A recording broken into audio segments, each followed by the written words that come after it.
en paraphrasant la citation de Marie-Claude Bussière-Tremblay qui dit, je cite, La vie est trop courte pour la passer à regretter tout ce qu'on n'a pas eu l'audace de tenter.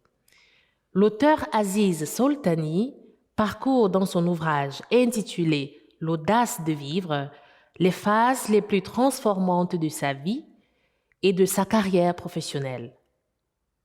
Cet ouvrage n'est pas le fruit d'une imagination, mais celui de l'existence bien remplie qui a su cueillir les fruits savoureux d'un arbre de vie dont il a espéré qu'il devienne un modèle pour les générations d'entrepreneurs et les chefs d'entreprise à venir.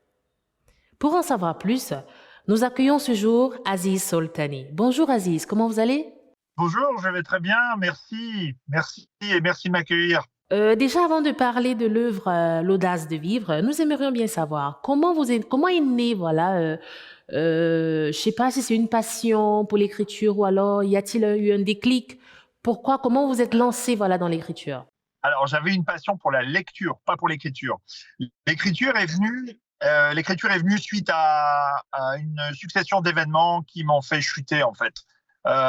Où j'étais au summum de ma vie, où je pensais avoir tout réussi, et tout s'est effondré du jour au lendemain. Et l'écriture a été un échappatoire pour moi, tout simplement.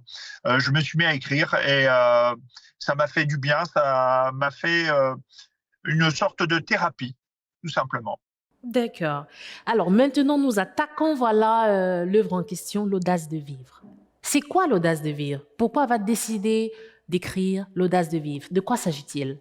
L'audace de vivre, c'est pour moi, en résumé, de continuer à avancer tant qu'on a un genou par terre et que nous sommes en vie.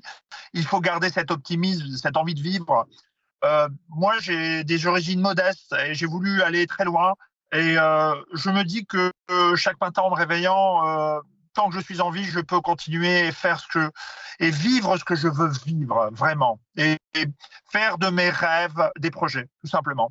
Avoir l'audace de faire ce qu'on aime, être libre de décider de sa vie et de garder le sourire quoi qu'il arrive dans la vie parce que il faut savoir danser sous la pluie, tout simplement. D'accord. Alors, en écrivant, cette œuvre-là, est-ce que vous avez pensé à un lectorat particulier, ou alors c'est un livre qui peut être lu, par, peu importe, hein, les jeunes, les vieux. Est-ce qu'il y a des lecteurs, destinés à cet ouvrage? Alors, cet ouvrage est destiné à tout le monde, je dirais, mais en particulier aux gens qui ont connu peut-être la chute. On a tous connu à un moment de notre vie des moments de faiblesse. C'est pour moi juste un chemin. C'est pas un livre médical ou quoi que ce soit. Je n'apprends rien à personne. À travers mon chemin, j'essaye de donner une voie, peut-être, pour accéder à la lumière ou revenir à la lumière. Mais la lumière, le bonheur, aller chercher le bonheur. Euh, donc, il est adressé un peu à tout le monde, mais aussi à travers mon expérience professionnelle de chef d'entreprise où on a souvent des moments de solitude et il permet d'accompagner aussi les gens, je pense, les chefs d'entreprise, mais tout le monde en particulier. Pas viser personne en particulier. J'ai fait vraiment une thérapie pour essayer de me guérir et si ça peut guérir au moins une seule personne, au moins j'aurais gagné mon pari. D'accord. Alors certainement, hein, et vous avez des amis, la famille, ou alors certains lecteurs qui ont déjà eu, parcouru votre histoire à travers cette œuvre.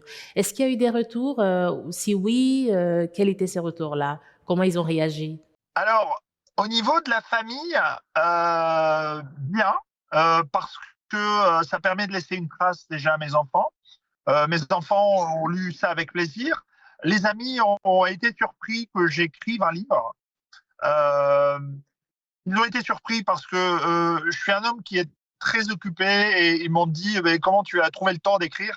Mais pour moi, c'était un réel besoin. Et la réaction, j'ai fait lire ce livre à quelques personnes. Ils ont beaucoup apprécié, en fait, cette ouverture, cet optimisme, parce qu'on vit dans un monde où, malgré toutes les richesses et le bonheur qu'on puisse avoir autour de nous, ben, on sent cette aigreur, ce manque de, comment dirais-je, Peut-être d'humanité? oui, voilà, c'est ça. On a oublié un petit peu l'humain dans cette affaire et je voulais remettre l'humain au centre de la réflexion. D'accord. Alors, Aziz, nous vous disons merci déjà. Merci, voilà, d'avoir su satisfaire notre curiosité. Et ben là, nous allons laisser le soin justement au lecteur de découvrir, que vais-je dire, la belle histoire, vos expériences, voilà, qui se cachent, voilà, derrière, entre ces lignes-là, on va dire ça comme ça. Merci encore. Merci beaucoup à vous. L'audace de vivre de Aziz Soltani est désormais disponible en librairie et plateforme digitale. Une publication de Europe Livre.